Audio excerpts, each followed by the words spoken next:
Hello everyone, this is Crota giving you a shoutcast and game 3 in a best of 7 series between Team Liquid and Clan Prime. Game 3 taking place on Lost Temple. Here we have LiquidJinro spawning as the yellow Terran player at the 3 o'clock position. Meanwhile, we have Clan Prime's Lotze, or I am Lotze, spawning here at the 8 o'clock position. So this is going to be Terran versus Protoss here on Lost Temple. Should be an interesting match as these games are currently going on. So Probe, we're gonna go ahead and just warp in a pylon here and then go back to mining. No early scouting in this matchup as of yet. Now, based upon the positioning of these units, I think long distance, because of the just long walking distances between these two locations, I'm expecting a longer game. It's easier to take your third base when your opponent is spawning cross. It is easier to take down these destructible rocks as long as you have some units sitting at this Xel'Naga watchtower. However, it is also favorable for Terran players to use a lot of medevacts and use a lot of dropship play in order to be able to just control your opponent's expansion. So we'll see if we see that coming in from Jinro. Meanwhile, because of the number of ledges, I have seen a lot of warp in onto high ground, pylons warping in onto the high ground with the sight of an observer or a phoenix or a void ray. That does come into play occasionally as a probe now going to move out and scout in the clockwise direction. We also see Jinro pretty much doing the same exact thing as well, scouting in the clockwise direction. Both players will be able to find each other in just a moment, as we now see a pylon currently warping in here. So that is going to be the second pylon now, as there's one pylon here and now one pylon here. SCV is still wandering around on the inside of this base, quickly gonna see that there is nothing happening over here and then move along its merry way. Meanwhile, this probe will be able to walk up the ramp. It looks like the Marine will be able to come out just in time in order to take down this probe. If the probe tries to venture too far into that base, the Marine will be popping out in just a moment. The probe now trying to come in, and now out comes the Marine now getting a couple quick shots over there, and the probe, being very smart, decides to get the heck out of dodge and now back off. Back over here, we now see one SCV activating this Xel'Naga watchtower, and now we'll be coming up this ramp in order to do some scouting. So SCV now wandering around on the inside of the base. There are no zealots. Yeah, no zealots currently being produced. There's only one pylon here, and this SCV just wandering around on the inside, going after some minerals now, perhaps trying to disrupt the mining of Lotze, but it didn't really do all too much as the SCV now looking around. Does the SCV know? The SCV did not see this pylon here, and I believe the SCV looking around just a little bit, he may be curious and maybe wondering where that extra pylon went. Normally, as a Protoss player, you do have 2 pylons inside your base at that point in order to not be supply locked, and he didn't see this pylon here. So he may be thinking that there's going to be a proxy Stargate somewhere, and yeah, he is going to go ahead and scout out this position here in order to make sure that there are no Stargates trying to push in from that direction. However, the Stargate is being warped in over here, so that most likely indicates that Void Rays are going to be placed, as Void Rays have relatively slow movement, and that's why you want to get your Stargate as close to your opponent's base as possible, while still offering a little bit of defense and staying on this high ground. Back here, we now see a barracks into a factory into a starport. So the starport will allow for Vikings in order to counteract those void rays, which I believe will be coming out in just a moment. Meanwhile, double refinery means that he may be also trying to go for banshees. We'll see what exactly happens. I don't see a tech lab anywhere as a Hellion currently being trained. SCV now trying to run away from that one stalker. It looks like that stalker will be able to catch up and perhaps shoot down that one SCV. SCV doesn't really stand a chance, and down it goes, losing those minerals. Back over here, we now see one Hellion perhaps going to try to activate the Xel'Naga watchtower or do some scouting, and however, the stalkers quickly see that the Hellion is now making its way off to the north in order to get some quick kills, and I do not believe the Hellion will be able to get that much damage in, as there already is a sentry currently warping in. Sentry now waiting in wait, and there's that force field stopping that one Hellion from being able to get up that ramp. Stalker's now trying to get in position as well, and now going after that one Hellion. Hellion taking some damage as well, already down to 22, down to 12 hit points, and it looks like it will be able to barely escape. We do see a proxy pylon now down over here, and we also see a Raven currently being, it looked like a Raven was being trained, and then it canceled into a Viking. So Vikings now being trained as the one Void Ray. Yeah, one Void Ray was spotted, I believe, by that Hellion as it was trying to return home. The Void Ray does have a kill, so yeah, took down that Hellion as it was trying to return, and now another bunker being placed down. So very, very early aggression coming in from Lotze. Lotze getting a lot of damage onto this one bunker. Bunker already down to 34, 44 hit points, and constantly almost gets destroyed. And now SCVs are trying to come over, trying to repair it, and it looks like that bunker will have a lot of SCVs repairing it in just a moment. And with a double bunker on the front door, this should be able to hold off against any serious damage for quite some time. There is currently one Viking in the air over here, and now more Void Rays coming in. So production-wise, more Void Rays coming in, and now we also see Cloaking Field being researched, perhaps trying to take advantage of the fact that he thinks that his opponent does not have a robotics facility, but Lotze has a robotics facility right here, and he should be able to train up observers in just a moment. There we go, now training up observers, and now the Banshees from Jinro should not be that effective. Both players now taking a little bit of a reprieve, activating the Zonaga watchtowers. The Vikings, and one Viking in the air doing a great job just trying to keep two Void Rays outside of the base. That Viking with that range of 9 compared to that range of 6, also with that faster movement, able to constantly kite those Void Rays. The Void Rays may be trying to push in over on this direction and perhaps get some damage. He onto that tech lab. If he is able to take down that tech lab, the Cloaking Field will not be researched.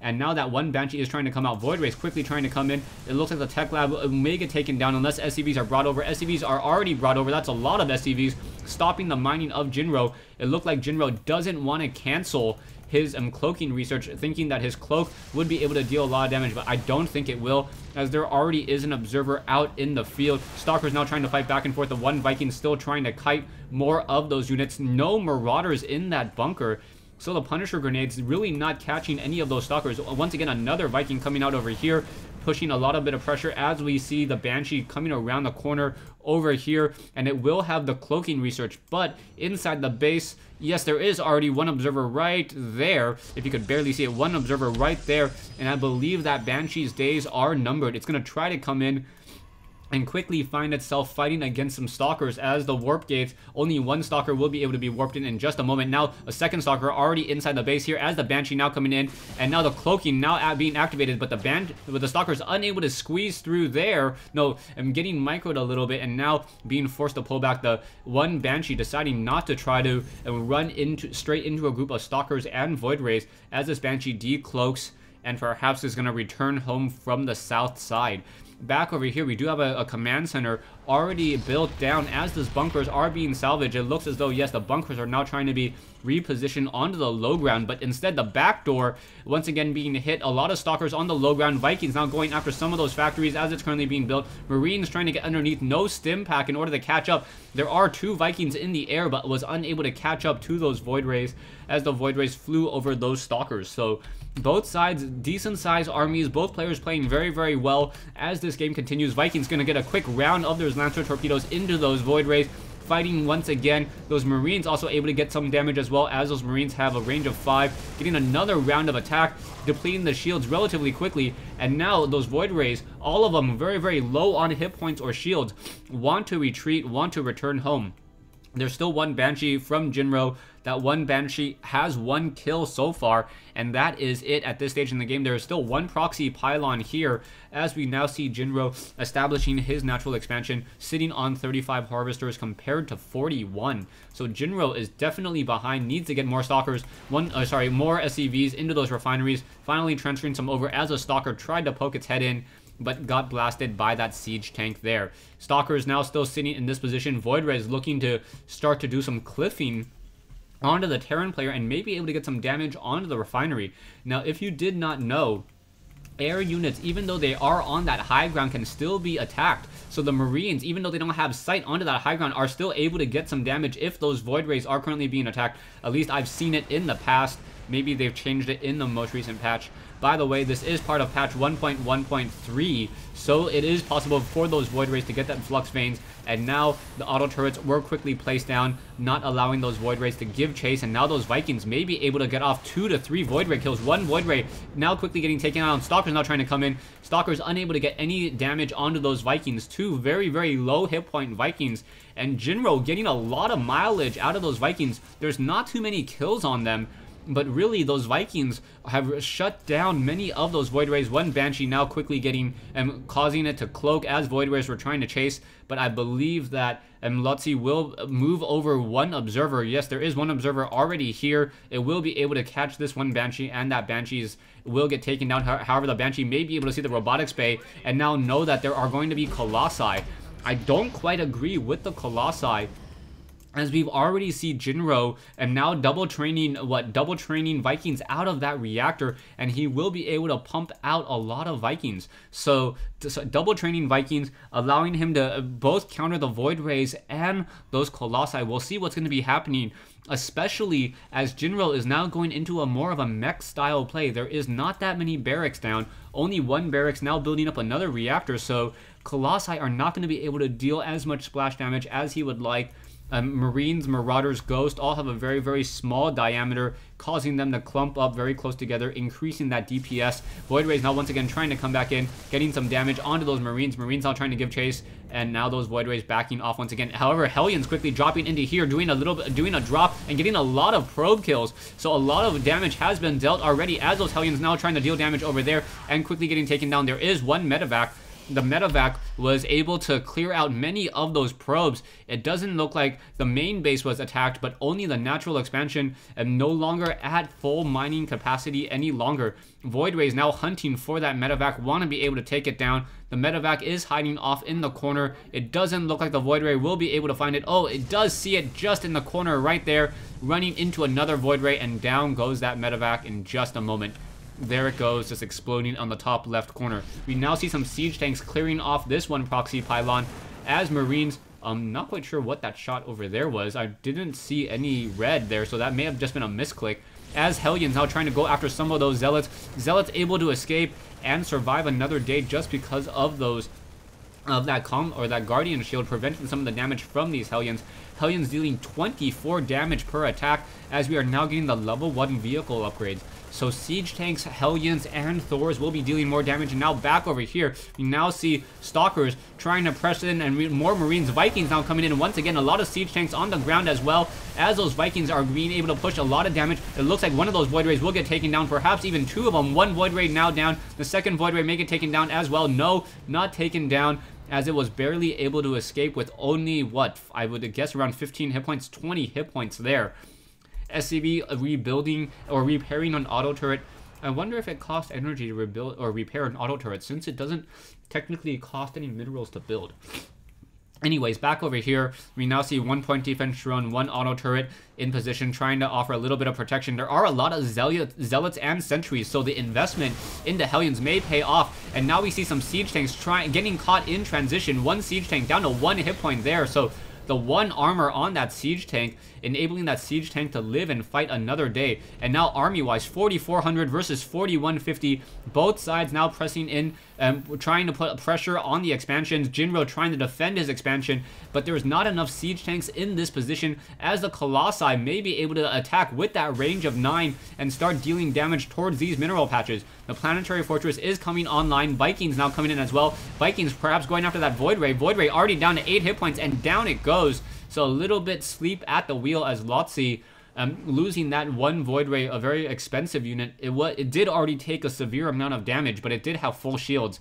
Colossi are now getting the level 1 weapons upgrade. More Void Rays still being trained with no Immortals in sight. I don't agree with this play coming in from Lotze. Lotze is still just playing into the hands of Jinro, as these siege tanks are going to be able to deal so much damage towards those Stalkers. The Vikings are going to own the air, and by owning the air, they're going to be able to just take down many of the Void Rays. Colossi, however, being forced to come over here. I believe there was some Hellion drops, once again, the probes now coming back over here. We taking a look at the harvester count, 50 harvesters compared to 60. And probes now trying to do some gold mineral mining off of this mineral patch. We see that both sides are not mining all that much at all. Jinro not saturating his gold mineral patches just quite yet. Couple SCVs over here, only 4 there. And now I believe, yes, SCVs are finally being transferred from the natural expansion into the main base. Marines running straight into the army of Lotze, and Lotze able to clean that up very, very easily. We now see Colossi trying to return home, trying to just guard this expansion and get back into this game. Both sides almost running at a near 200 food army. We also see a sensor tower here, so Lotze has to be careful with this expansion at the 1 o'clock starting location. Otherwise, Jinro will find out about it. He does not know about it just quite yet. There are still Hellions over here, and perhaps the Hellions are going to try to do another run in just a moment. More Colossi still being trained. Colossi are not that strong, once again, against Hellions and against Siege Tanks. Siege Tanks able to deal so much damage towards those Colossi, and able to blast them apart with that superior range, especially if they are very, very well grouped together. It looks like the medevac may be trying to do another elevator drop with these Hellions over here. As we also see a command center already established on the bottom right hand side. It does have some SCVs already. It may start mining or just trying to get some additional gas off of these two off of these two Vespene geysers. Yes, going straight for the Vespene geysers and now upgrading to an orbital command. Back over here, we now see Hellions now running straight into the base, but there is not that many probes. 1 probe, 2 probes getting quickly killed, and now going into the main base over here. There is 1 Colossus already ready to intercept those medevacs. Medevac gonna try to drop down those Hellions. Hellions gonna try to go after some of those probes. It looks like some of those probes may get taken down, but the Colossi shouldn't have too much of an issue there cleaning up those 2 Hellions. Army-wise, 6,700 versus 6,900. Both sides still very even, except for Jinro is now starting his level 3 mech research. Taking a look at the Stalkers only have level 1, now currently getting level 2, and now also have Stalker Blink, so we'll be able to just simply blink up onto that high ground very easily, and now hitting the main production of Jinro. Jinro is going to be in a little bit of problems here as he's now trying to absorb a lot of that damage. There are Siege Tanks down over here. Stalkers need to get some damage, perhaps try to shut down the production on these additional starports. The barracks may get taken down in just a moment, and now, however, Siege Tanks coming in over here. Stalkers now quickly coming in, able to pick off some of those Siege Tanks, but the rest of the Siege Tanks in siege mode able to blast it away, and now these units are once again re-engaging. More Siege Tanks coming in here, and now you see Jinro with that 7,000 mineral army and also level 3 and level 2 weapons upgrade on that mech, doing a lot of damage. 2 starports stopped production over here, needs to bring over an SCV. The barracks was burnt down, but there are not going to be that many more Marines in production anyways. More Siege Tanks still being trained up as well, so that is a lot of Siege Tanks being built, and those Siege Tanks, even when they're not in siege mode now, deal so much damage. 60 damage per attack against unarmored units, and their damage, or sorry, 31 damage per attack, and their damage is essentially faster than in siege mode if you do not account for splash. However, wow, a large fight here. Siege Tanks blasting away both sides, but I believe the Siege Tanks with that superior range and Viking support is just going to be able to rip through this Protoss army, and that was a big mistake by Lotze. Lotze perhaps was not microing his units right there, didn't realize that there were Siege Tanks, so many Siege Tanks, what, 17 Siege Tanks minus the ones that were already killed. And so many units were taken down. Now a 5,200 mineral versus 25 or 2750. Both sides now trying to macro back up into this game. Siege Tanks now doing another slow push. 1 activating the Zelnaga Watchtower. And now Jinro will be able to intercept many of the units perhaps try to defend this expansion over here. Lotze needs to get these probes to start mining once again. Harvester-wise, we see Lotze with a little bit of an advantage. Colossi once again on the move. 2-0 upgrades finally, but with so many Vikings in the air, those Colossi do not stand a chance. And Lotze says GG. Or WLWL, which is also, W is where the G sound is on a Korean keyboard, so that really was a GG. But yeah, a really great game between I Am Lotze from Clan Prime and LiquidJinro from Team Liquid here on Lost Temple. Jinro just pretty much controlled much of the game. Lotze never transitioned away from Void Rays and Colossi, and that allowed Jinro to just train up a lot of Vikings. These Vikings were essentially the bane of the Protoss army. He trained up so many Void Rays, so many Colossi, and those Colossi and Void Rays essentially became useless. Those Vikings getting off 2 rounds of attack, taking down a very, very expensive unit, and then rinsing and repeating and doing it again. The Stalkers getting underneath those Vikings only to find themselves being shelled out and shell damaged by these siege tanks. The siege tanks didn't even get the level 3 weapons upgrade, what, 1 or 2 seconds away from that, or 16 seconds away. And we also see the level 1 air weapons upgrade as well for those Vikings. So yeah, Jinro in definite domination and definite control of this match throughout most of the game. Thanks for watching. Thanks for listening. I hope you guys enjoyed Game 3 in this best of 3 series. It is now 2-1 in favor of Team Liquid.